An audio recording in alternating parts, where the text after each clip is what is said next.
Hello everyone. आज हम discuss करेंगे शॉर्ट टर्म इक्विलिब्रियम का सेकंड पोर्शन, जिसमें हम एग्रीगेट सप्लाई और एग्रीगेट डिमांड्स के बारे में डिस्कस कर चुके हैं अपने लास्ट टॉपिक में। उनसे रिलेटेड डिसइक्विलिब्रियम सिचुएशंस को देखेंगे कि उस सिचुएशन में इफेक्ट क्या आता है इकोनॉमी पे जब एएस ग्रेटर देन एडी हो या फिर AS less than AD. It means दोनों सिचुएशंस डिसइक्विलिब्रियम में आ जाती है। उसके बाद हम देखेंगे एस&आई अप्रोच, सेविंग और इन्वेस्टमेंट अप्रोच कैसे वर्क करती है, और अगर सेविंग और इन्वेस्टमेंट में भी डिसइक्विलिब्रियम क्रिएट हो तो उसका क्या इफेक्ट आता है। और फिर हम देखेंगे shift to equilibrium. It means ये हम देखेंगे जिस केस में एडिशनल इन्वेस्टमेंट आ जाती है तो इक्विलिब्रियम कैसे शिफ्ट होता है। मींस जब आप ग्राफ में प्लॉट करते हो तो इसका क्या इफेक्ट आता है इक्विलिब्रियम के पॉइंट पे। सो टॉपिक को स्टार्ट करते हैं। Aggregate supply is greater than aggregate demands. अब ये एक सिचुएशन है जहां पे एग्रीगेट सप्लाई आपकी ज्यादा है।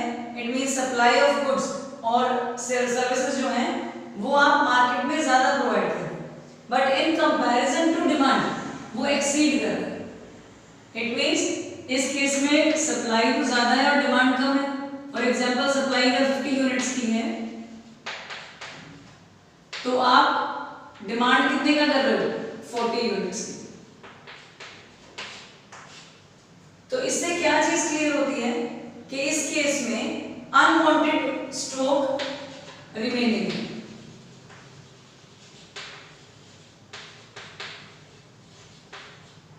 इट मींस प्रोड्यूसर्स ने जो प्रोडक्शन किया उसकी वजह से उनके पास एक्स्ट्रा या अनवांटेड स्टॉक एग्जिस्ट कर रहा है, जिसकी वजह से नेक्स्ट टाइम प्रोड्यूसर्स को क्या प्लान करना होगा।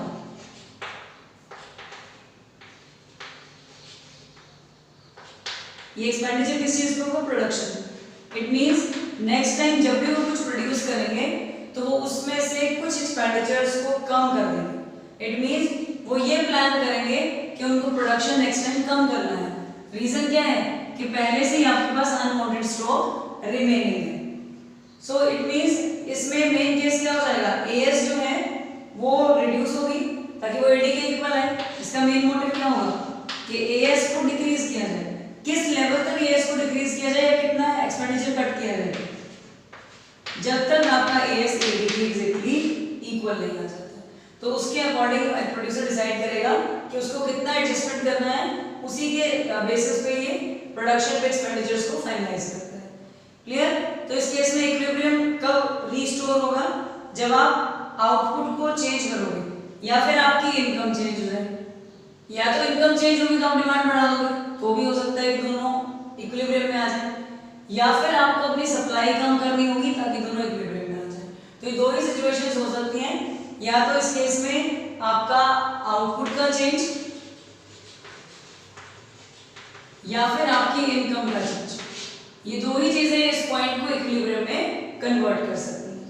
अब आता है सेकंड केस, जिसमें इसके दूसरी सिचुएशन हम देखेंगे when AS is less than AD.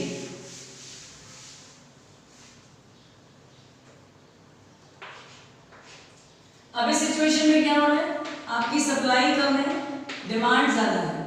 For example अगर आपकी सप्लाई 40 यूनिट्स की है और डिमांड आपकी 50 यूनिट्स की।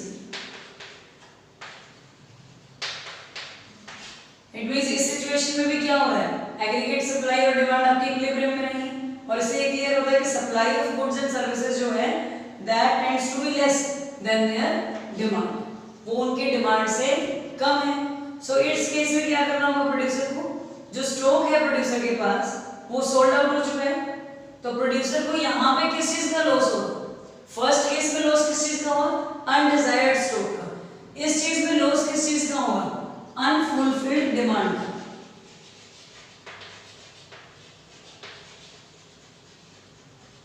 इट मींस अगर उसके पास स्टॉक पूरा होता तो वो डिमांड को कंप्लीट कर सकता था, बट स्टॉक कम होने की वजह से वो डिमांड को कंप्लीट नहीं कर पाएगा, इसीलिए उसको यहाँ पे किस चीज का लॉस होगा, अनफुलफिल्ड स्टॉक का। और नेक्स्ट टाइम उसे रीबिल्ड करना होगा इस लॉस को अवॉइड करने के लिए।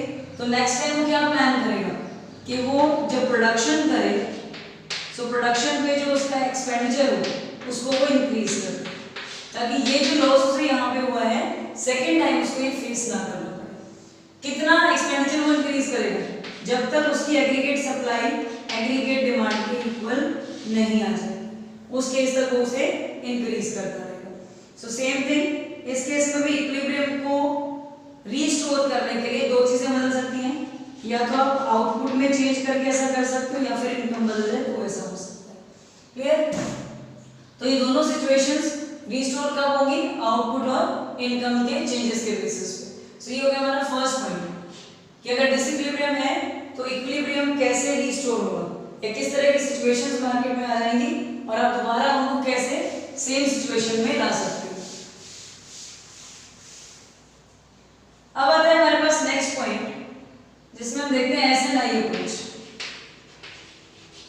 कि जब आपको इक्विलिब्रियम आउटपुट कैलकुलेट करना है या शो करना है तो ये अप्रोच आपको कैसे सपोर्ट करती है। S&I means saving and investment approach.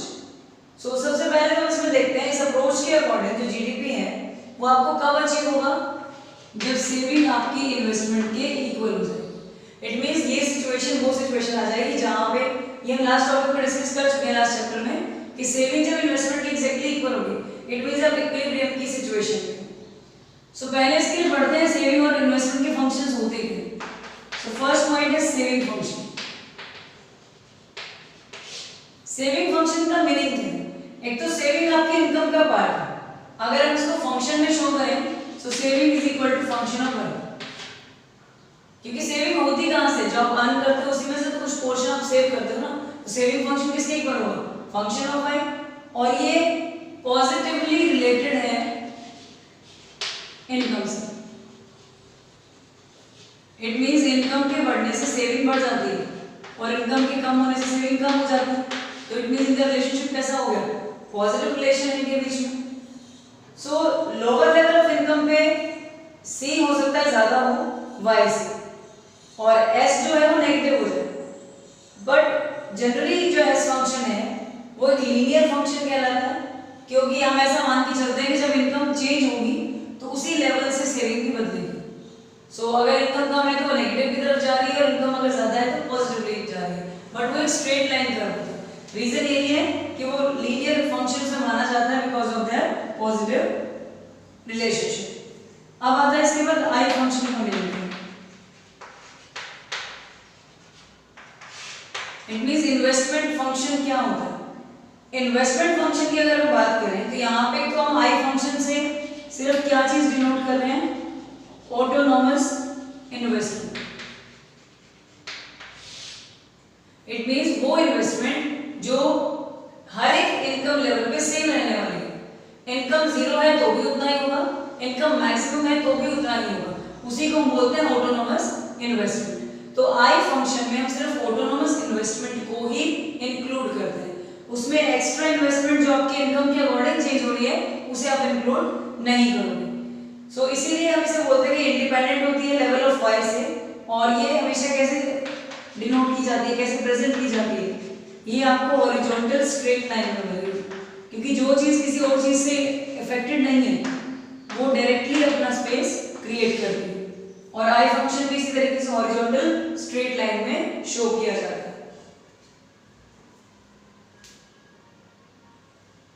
अब आता है हमारे पास नेक्स्ट पॉइंट जिसमें हम डायग्रामेटिकली प्रेजेंट करते हैं इसको with the help of a table. जो फंक्शंस अभी हमने देखे हैं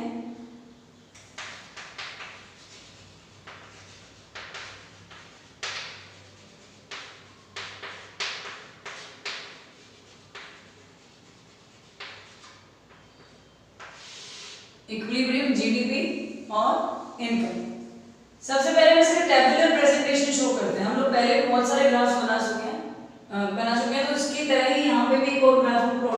सबसे पहले तो हम टेबुलर फॉर्म में देखते हैं इनकम, जिसमें हम दिखा रहे हैं इनकम आपकी 0 से स्टार्ट होगी, फिर वो इंक्रीज होती जाएगी। इसके बाद हम देखते हैं कंजप्शन, कि जब आप इनकम अर्न करते हो तो कंजप्शन किस लेवल से आपकी इंक्रीज होती है। फॉर एग्जांपल 0 पे वो 30 है और इस लेवल से वो इंक्रीज होगी।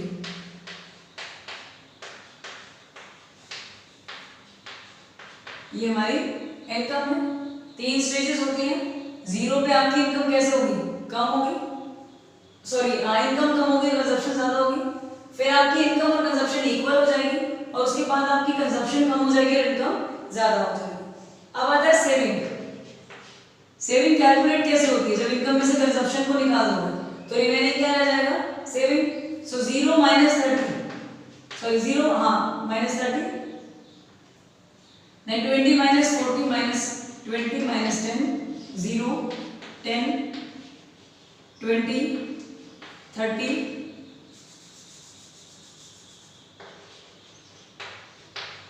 एंड 40। सो सेविंग क्या शो कर रही है? लीनियर स्ट्रेट लाइन क्यों होती है? वो लीनियर कर्व क्यों होता है उसका? क्योंकि इनकम के साथ साथ वो क्या हो रही है? पॉजिटिवली रिलेट कर रही है। अब हम इसको इन्वेस्टमेंट में शो करते हैं। इन्वेस्टमेंट मैंने आपको बताया I function means autonomous investment. तो हम अज्यूम करते हैं कि इन्वेस्टमेंट आपकी 20 है,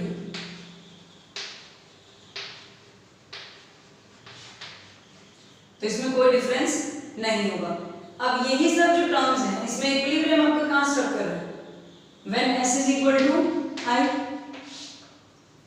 जब आपकी सेविंग आपकी इन्वेस्टमेंट के इक्वल है, इट मींस वो लेवल आपका क्या होगा?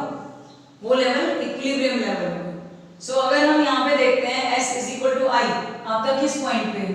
तो ये आपका s है, ये आपका i है, और इसी लेवल पे अगर हम देखें तो 100 हमारी क्या है? इनकम है। It means s is equal to i is equal to 20 crore. और सेम सिचुएशन में इक्विलिब्रियम इनकम क्या है आपकी?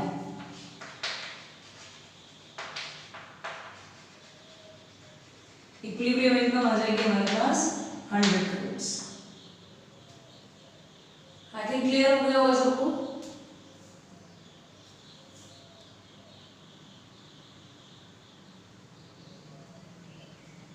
सो इस वे में हम एक टेबल को प्रेजेंट कर सकते हैं इक्विलिब्रियम जीडीपी या इनकम शो करने के लिए।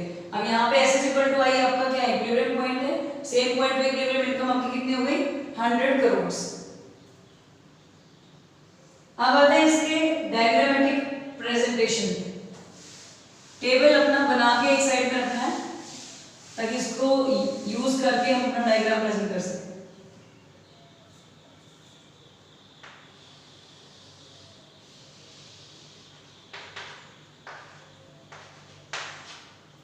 दो चीजें हम शो करने वाले हैं। हम एक तरफ दिखाएंगे एस एंड आई अप्रोच, सो यहाँ पे हम डाल देते हैं एस एंड आई, और यहाँ पे हम शो करेंगे अपनी इनकम, या फिर आप इसको जीडीपी भी बोल सकते हो।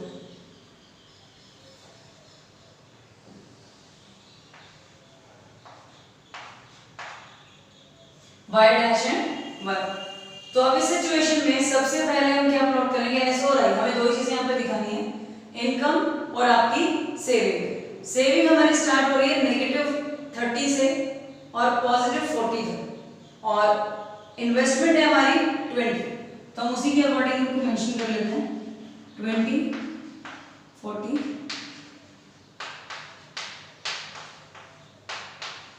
8।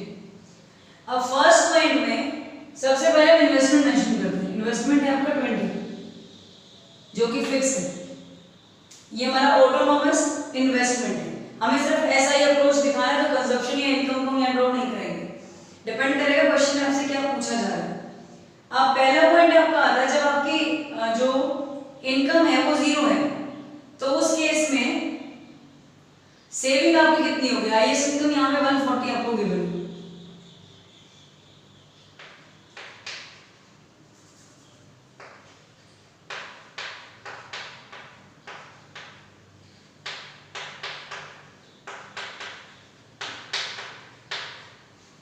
सो जिस केस में आपकी इनकम 0 है, आपकी सेविंग है -30। 0 इनकम, सेविंग -30। फर्स्ट पॉइंट हो गया। सेकेंड पॉइंट, जब आपकी इनकम 20 है तो आपकी सेविंग है -20। सेकेंड पॉइंट, अब आपकी इनकम इंक्रीज हो गई 40 तो आपकी सेविंग है -10। Third point, then income 60, saving 0। Next is income 80, saving 10, then income 100, saving 20। Income 120 saving 30 and last one is income 140 saving 40।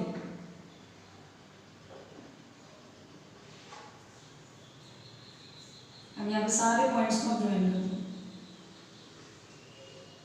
ये आपका हो गया सेविंग फंक्शन जो नेगेटिव से स्टार्ट होगा और पॉजिटिवली जाएगा, बिकॉज यहाँ पे दोनों चीजों में पॉजिटिव रिलेशनशिप है। ये इनकम के ऊपर कंप्लीटली डिपेंडेंट होता है और उसी के बेसिस पे ये चेंज होता है।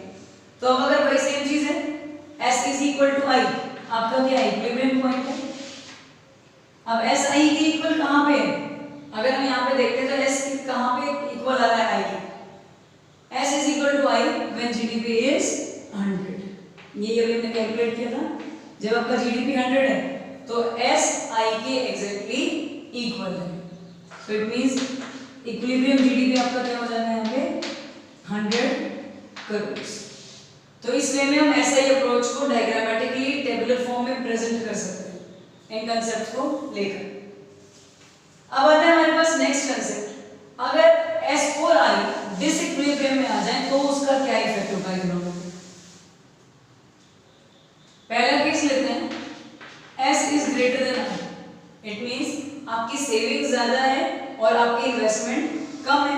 तो ये किस सिचुएशन को शो कर रहा है, this is a situation when fall in expenditure through S is more than rise in expenditure through I. It means saving पे जो खर्चा किया वो कम हो गया और इन्वेस्टमेंट पे जो किया वो इंक्रीज हो गया। सो इसके अकॉर्डिंग हमें क्या क्लियर होता है कि जो एग्रीगेट एक्सपेंडिचर है इकोनॉमी का वो कम है जितना प्लान्ड आउटपुट था उसके अकॉर्डिंग। इट मींस आप क्या कर रहे हो, सेविंग ज्यादा कर रहे हो।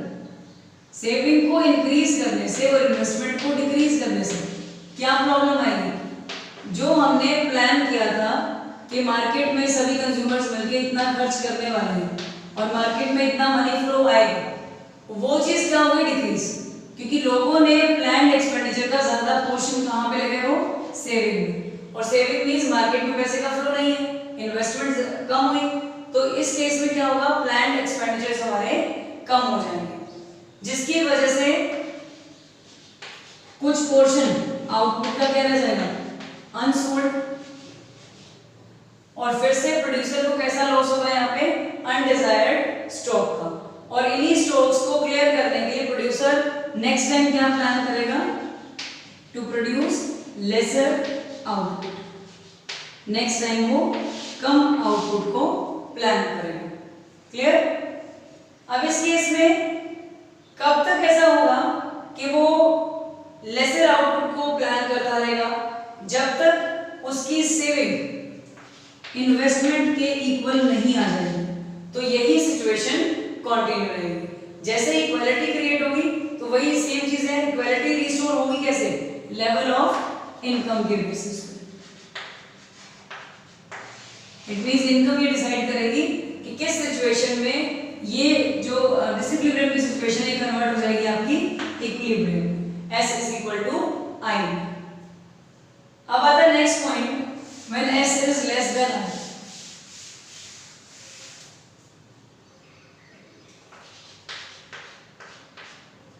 S is less than I। अब ये सिचुएशन क्या शो कर रही है कि सेविंग पे जितना खर्चा होना चाहिए वो कम हो गया और इन्वेस्टमेंट पे जो होना चाहिए वो क्या हो गया, ज्यादा। इट मींस इस केस में क्या हो गया, सिचुएशन हायर एडी की हो गई, ये सिचुएशन क्रिएट हो गई मार्केट में, इसीलिए यहाँ पे ये प्रॉब्लम आ रही है, डिसइक्विलिब्रियम क्रिएट हुआ है।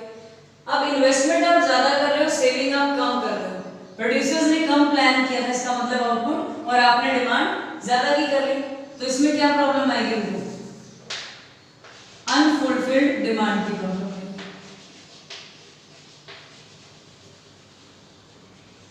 क्योंकि आपने जो प्लान किया था कंज्यूमर्स मिलकर इतना खर्चा करने वाले हैं, अगर हम दो इकोनॉमीज की बात करें कि कंजप्शन पे वो इतना करेंगे, इन्वेस्टमेंट पे इतना करेंगे, मतलब हाउस होल्ड और प्रोड्यूसर सेक्टर मिलकर ये एक्सपेंडिचर्स करेगा, प्लान एक्सपेंडिचर्स।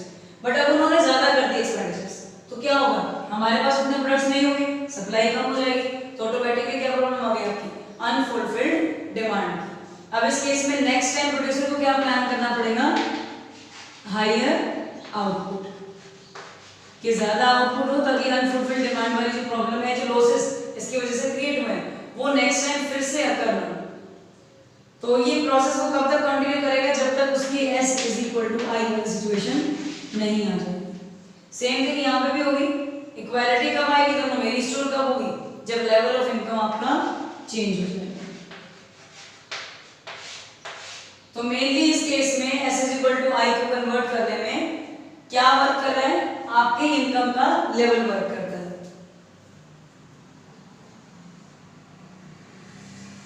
अब आता है हमारे पास नेक्स्ट पॉइंट, जिस केस में हम इक्विलिब्रियम जीडीपी की सिचुएशंस देखेंगे केनसियन के अकॉर्डिंग। अब सबसे पहला पॉइंट इसमें आता है, 3 बेसिक असम्पशंस हैं जब केनसियन की थ्योरी हम अप्लाई करते हैं इक्विलिब्रियम जीडीपी को देखने के लिए, तो हम 3 असम्पशंस पे काम करते हैं। सबसे पहला असम्पशन आता है आपका short period analysis.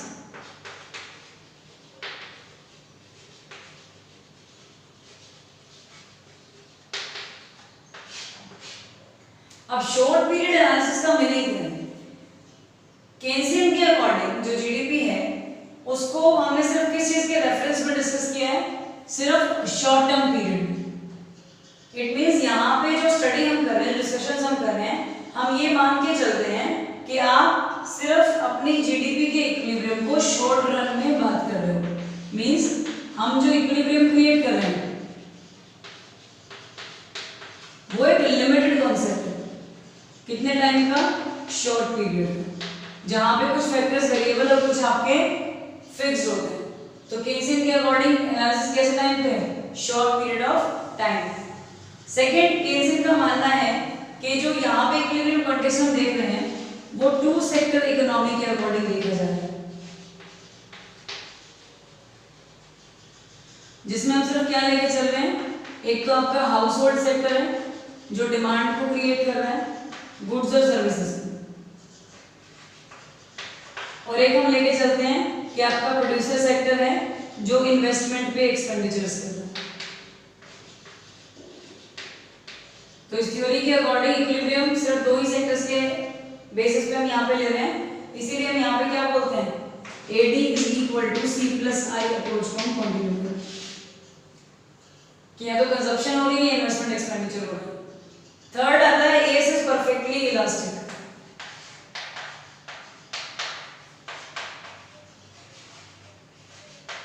Perfectly elastic means जितनी डिमांड बढ़ती जाएगी उतना ही आप सप्लाई को भी इंक्रीज कर सकते हो, क्योंकि केन्स के अकॉर्डिंग हमारे पास प्रोडक्शन कैपेसिटी हमेशा लाई करती है और रिसोर्सेज को आप अनएम्प्लॉयड भी रखते हो, तो जैसे ही डिमांड बढ़ेगी तो ऑटोमेटिकली आप एग्रीगेट सप्लाई को भी इंक्रीज कर दोगे। तो ये 3 असम्पशंस हैं जिनको हम यूज करते हैं इक्विलिब्रियम जीडीपी केनसियन थ्योरी के अकॉर्डिंग कैलकुलेट करने के लिए।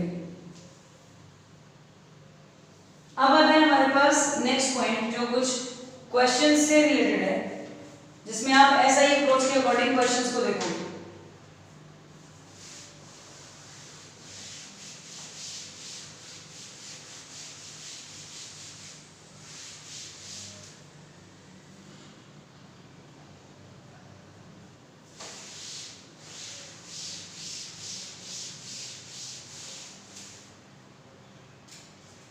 अब यहाँ पे कुछ क्वेश्चंस गिवन है। सबसे पहला क्वेश्चन हमें दिया है, find equilibrium S and equilibrium I when Y is equal to 4400, MPC is equal to 0.75 and C bar is equal to 100। ये आपका क्वेश्चन है। हमें कैलकुलेट करना है equilibrium S and equilibrium I कि किस सिचुएशन में आपका जो सेविंग है वो इन्वेस्टमेंट के एग्जैक्टली इक्वल हो जाएगी। तो सबसे पहली चीज तो हम स्टार्टिंग करते हैं, इनकम किसके इक्वल होती है आपकी, C प्लस I की। इट मींस इनकम की 2 डिविजन्स हैं, या तो आप कंज्यूम करते हो या फिर आप क्या करते हो, उसको इन्वेस्ट कर देते हो। सो C जो है यहाँ पे इक्विलिब्रियम किस केस में होगा, अगर हम ये देखें कि C इक्विलिब्रियम मींस कंजप्शन का लेवल जो है वो इक्विलिब्रियम है, तो वो कब होता है, जब आपका S एग्जैक्टली I के इक्वल हो जाए, मींस आप अगर सेविंग और इन्वेस्टमेंट को इक्वल रखते हो, तो ये अप्रोचेस हैं जिसको यहाँ अप्लाई करेंगे कैलकुलेशन करने के लिए, हमें कैलकुलेट करना है। सो आपका C फंक्शन कैसा होगा, C बार प्लस B1। अब इस केस में जो टर्म्स हमें गिवन है उन सभी टर्म्स को हम यहाँ पुट कर दें। सो C बार हमें गिवन है 100 plus B means MPC, marginal propensity to consume. It means एक पर्सन ने जो भी अर्न किया उसकी अर्निंग बढ़ने के साथ साथ कंजप्शन कितनी बढ़ती गई, दैट इज MPC। तो MPC कितना है 0.75। Y इज इनकम, इनकम आपकी कितनी हो जाएगी 4400। सो इस केस में इसको हम कैलकुलेट करें, ये आपका आ जाएगा 100 प्लस मल्टीप्लाई 3300, तो आंसर हो गया आपका पास 3400। सो ये जो टर्म हमारे पास है ये क्या चीज है, ये आपका C है इक्विलिब्रियम पॉइंट। अब हम MP से S को कैलकुलेट करते हैं क्योंकि हमें सेविंग फंक्शन भी लेना है, हमें S को I के इक्वल करना है। अब S को I के इक्वल करने के लिए हम क्या करेंगे, सेविंग कैलकुलेट करेंगे। सो सबसे पहले सेविंग का कैलकुलेशन हम कैसे करते हो, सेविंग हम फंक्शन में अगर लिखें तो कैसे डिराइव करते हैं, S is equal to minus S means negative saving, क्योंकि जितना आपका कंजप्शन ऑर्डर हमेशा होती है आपकी सेविंग क्या होती है, नेगेटिव होती है। तो इसको हम यहाँ पे माइनस C बार भी लिख सकते हैं, ये नेगेटिवली शो हो रहा है। इसके बाद प्लस आप इसे MPS लिख सकते हो या फिर आप इसे 1 माइनस MPC लिख सकते हो, एक ही मीनिंग है इसका। तो ये दोनों टर्म्स में से कोई भी एक आप यहाँ पे मेंशन कर सकते हो। अब हम इसमें सारी वैल्यूज को पुट कर देते हैं। सबसे पहले C बार कितना है 100, ये हो जाएगा नेगेटिव सेविंग्स। MPS या 1 माइनस MPC, MPC गिवन है 0.75, तो 1 में से 0.75 को माइनस करोगे तो आपके पास ये टर्म कितनी आ जाएगी 0.25, क्योंकि हमने पढ़ा था कि MPC plus MPS is equal to 1 means एक इनकम का पोर्शन दो चीजों में डिवाइड हो रहा है, कंजप्शन और सेविंग। तो जब आपको कंजप्शन गिवन है तो इनकम में से माइनस कर दो, तो जो रिमेनिंग होगा वो क्या आ जाएगा आपका, सेविंग आ जाएगी। तो -100 प्लस 0.25 इनकम हमें पहले से यहाँ पे गिवन है। अब हम टर्म्स को अगर कैलकुलेट करते हैं तो ये आपका आ रहा है -100, इसको आप मल्टीप्लाई कर दो 1100, तो हमारा आंसर हो जाएगा यहाँ पे 1000। अब नेक्स्ट क्वेश्चन है हमारे पास जहाँ पे आपको सेविंग फंक्शन गिवन है, इन्वेस्टमेंट गिवन है और आपको कैलकुलेट करना है equilibrium income and equilibrium consumption. So same वही अप्रोच हम यहाँ पे यूज करेंगे, S is equal to I approach, saving is equal to investment. तो सेविंग फंक्शन आपको यहाँ पे कंप्लीट गिवन है, इसको हम पुट कर देंगे। इन्वेस्टमेंट आपको दिया हुआ है, क्या मिसिंग है, इनकम। सो जब एक पॉइंट मिसिंग है तो इसे हम कैलकुलेट कर सकते हैं। 0.5 इज इक्वल टू 5000, इसको हम इधर ले जाएंगे, ये हो जाएगा आपका plus 25। y is equal to 50 upon 25 upon 0.5। So इसे कैलकुलेट करने पे आपका रिजल्ट आ जाएगा 10,050। सो इससे हमें क्या मिल गई, इनकम आ गई आपके पास, इक्विलिब्रियम इनकम। अब हमें क्या कैलकुलेट करना है, अब आपको C चाहिए। तो C के लिए सबसे पहले तो हम इसे टर्म को कैलकुलेट कर लेते हैं, जो फंक्शन हमें गिवन है आप उसे पूरा कर लोगे, प्लस 0.5 y की जगह पे पुट कर देंगे गिवन वैल्यूज को। अब ये -25 plus 0.5 into 10,050, so this is equal to -25 plus 5025। और इसे अगर हम माइनस करते हैं इसमें से तो ये आपके पास रिमेनिंग रह जाएगा 5000।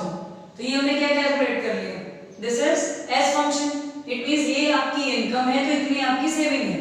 तो जब आपको इनकम से सेविंग पता लग चुकी है तो अब आप क्या करोगे, इनकम में से सेविंग को माइनस करो, तो जो रिमेनिंग पोर्शन है वो आपका किसका बच जाएगा आपके पास, वो आपकी कंजप्शन बच जाएगी।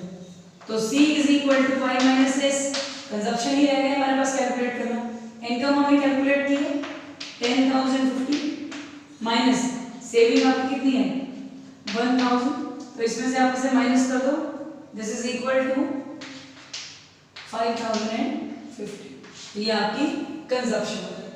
तो इस वे में हम इक्विलिब्रियम्स को कैलकुलेट कर सकते हैं। अब आते हैं हमारे पास next question.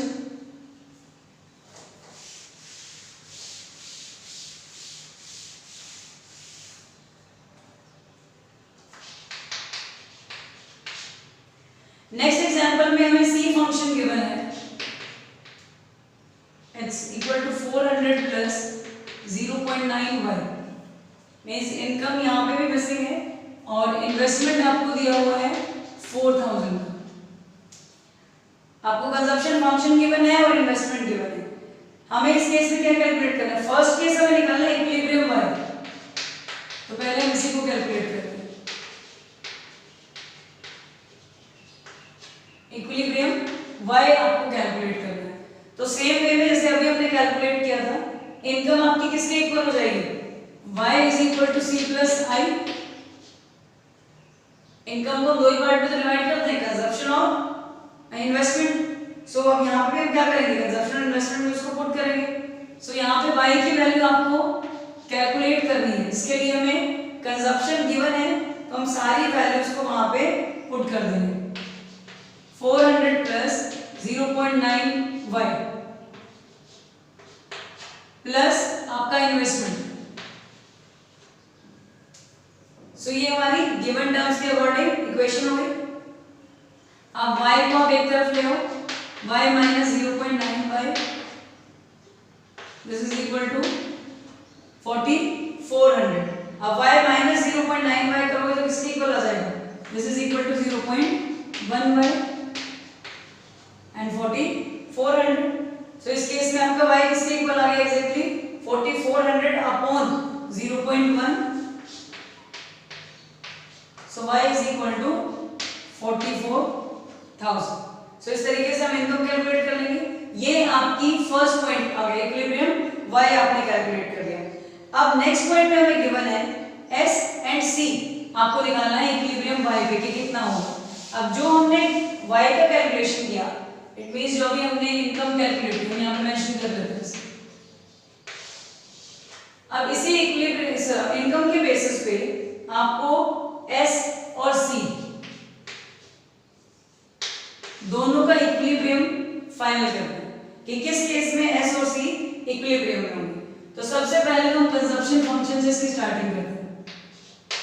That is equal to c bar plus by। अब c बार इस केस में क्या होगा? कंजप्शन फंक्शन आपको यहाँ पे गिवन है तो c बार इट मींस आपको दिया हुआ है दिस इज 400 प्लस 0.9। इनकम हमने अभी कैलकुलेट की है 44,000। सो इस टर्म को हम कैलकुलेट कर देंगे, it is equal to 39,600 plus 400। तो ये टर्म आपका हो जाएगा इक्वल टू 40,000। सो कंजप्शन हमने कैलकुलेट कर लिया। अब हमें क्या निकालना है? सेविंग। सो सेविंग फंक्शन हमारा किसके इक्वल होता है? c बार माइनस c बार जो कि आपको गिवन है MPS। MPS आप कैसे कैलकुलेट कर सकते हो? जब आपको MPC दिया हुआ है so MPC plus MPS is equal to 1। अब हमें यहाँ पे क्या गिवन है? MPC की वैल्यू हमें दी हुई है 0.9। So MPS is equal to 1 minus 0.9 this is equal to 0.1। तो इट मींस हम MPS इस तरीके से कैलकुलेट कर सकते हैं। अब ये सारी वैल्यूज यहाँ पे आपको पुट करनी है। This is minus 400 plus MPS जो भी हमने कैलकुलेट किया, इनकम जो हमें यहाँ पे हमारे पास हम फाइनल कर चुके हैं। अब इन टर्म्स को मल्टीप्लाई कर देंगे। This is equal to minus 400 plus 4400 that is equal to 4000। It means आपकी टोटल इनकम में से 4000 का आप क्या कर रहे हो? सेविंग कर रहे हो। 40,000 का आप कंजप्शन करते हो और टोटल इनकम आपकी कितनी है? 44,000। तो ये आपके इक्विलिब्रियम पॉइंट्स हैं जिस केस में आपकी इनकम 44 है। अब आते हैं हमारे पास नेक्स्ट पॉइंट।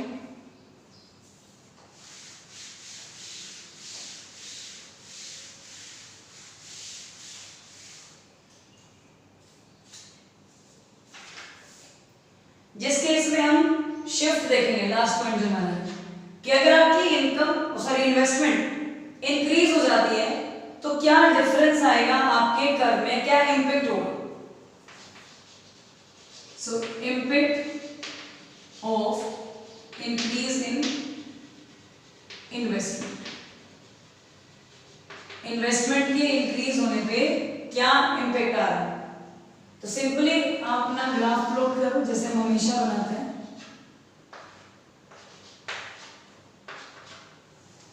जनरली जब आप कोई भी ग्राफ प्लॉट करते हो तो आप क्या चीज शो करते हो, हम यहाँ पे दिखा रहे हैं अपने एग्रीगेट सप्लाई और डिमांड, इस केस में हम शो करते हैं अपनी इनकम या फिर आपकी जीडीपी जो उसी के इक्वल होती है एग्जैक्टली। अब इन्वेस्टमेंट हमारी क्या रहती है, फिक्स, हम अज्यूम कर लेते हैं ये हमारी ऑटोनोमस इन्वेस्टमेंट। इनकम हमारी जो 45 डिग्री इसमें मिड से कट कर कर निकल जाती है। कंजप्शन क्रॉस करती है इसमें, पहले ज्यादा हो गया फिर वो डिक्रीज हो जाएगी। अब अगर हम बात करें C प्लस I की, कंजप्शन प्लस इन्वेस्टमेंट की, तो जो कंजप्शन लाइन है एग्जैक्टली इस गैप पे वो इंक्रीज हो जाती है। इट मींस अगर आप कंजप्शन में इन्वेस्टमेंट को ऐड करते हुए चलो तो ये इसके इक्वल हो गया, ये आपका आ गया C प्लस I। अब हम बात कर रहे हैं एडिशनल इन्वेस्टमेंट की। अगर आपकी इन्वेस्टमेंट इंक्रीज हो जाती है, वाई आपका ASC भी इक्वल होता है। अगर आपकी इन्वेस्टमेंट इंक्रीज हो जाती है तो जितने से आपकी इन्वेस्टमेंट इंक्रीज होगी एग्जैक्टली ये लाइन उतना ही अपवर्ड शिफ्ट हो जाएगी। फॉर एग्जांपल हम मान लेते हैं ये हमारा इन्वेस्टमेंट इंक्रीज हो गया, तो इन्वेस्टमेंट के इंक्रीज होने पे ये लाइन भी इंक्रीज होगी। Consumption plus investment plus additional investment. So इस वे में जो हमारा कर्व है उसमें चेंज आ जाएगा, जहां पे आप इक्विलिब्रियम जीडीपी में चेंजेस दिखाओगे इंक्रीज इन इन्वेस्टमेंट के साथ। क्लियर? जनरली आप ये टर्म्स तो यूज करते ही हो। अगर आपकी इन्वेस्टमेंट इससे भी ज्यादा बढ़ जाती है, ऑटोनोमस से इंक्रीज हो जाती है, तो उसको आप एक स्ट्रेट लाइन से और सेम पैरेलल गैप से शो करो।